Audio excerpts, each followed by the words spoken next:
Mistis dan logis, dua hal yang sangat kontras. Mari kita membahas mistis dan logis secara bergandengan dan berdampingan.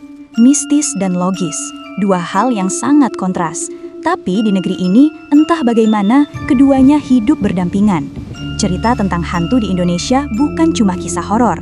Ia adalah jendela ke masa lalu, ke budaya, dan ke dalam pikiran manusia itu sendiri.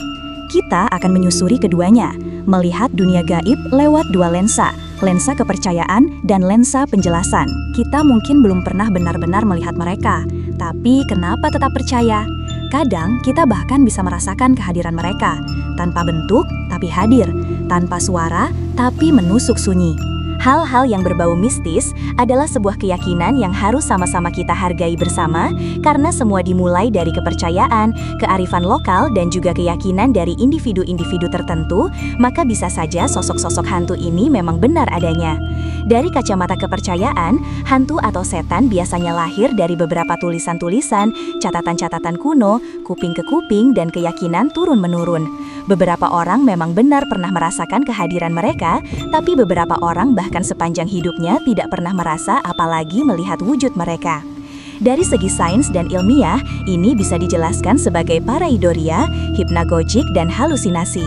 Kondisi ini biasanya terjadi karena banyak hal, seperti kita melihat sesuatu benda putih yang kebetulan terkena cahaya yang berlebihan. Di dekat benda putih itu ada ranting-ranting pohon, dan mungkin terpantul juga dedaunan dan beberapa benda-benda yang lain, tergabung lalu membentuk seperti makhluk yang mengerikan. Bisa juga dijelaskan karena kita sedang dalam kondisi lelah dan mungkin terkena beberapa zat adiktif lain sehingga menimbulkan halusinasi. Karena otak kita memiliki sistem menggabungkan semuanya dalam satu frame di kondisi tertentu.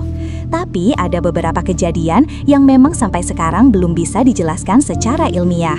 Pocong, kuntilanak, genderuwo, tuyul, kuyang, mereka hadir di berbagai daerah. Wujudnya berbeda-beda, tapi satu hal sama, mereka dipercaya nyata. Sebelum agama dan ilmu datang, nenek moyang percaya tiap tempat, benda, peristiwa punya roh. Ini disebut animisme dan dinamisme.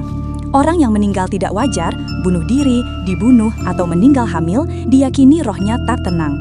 Roh itu gentayangan, muncul sebagai makhluk yang ditakuti.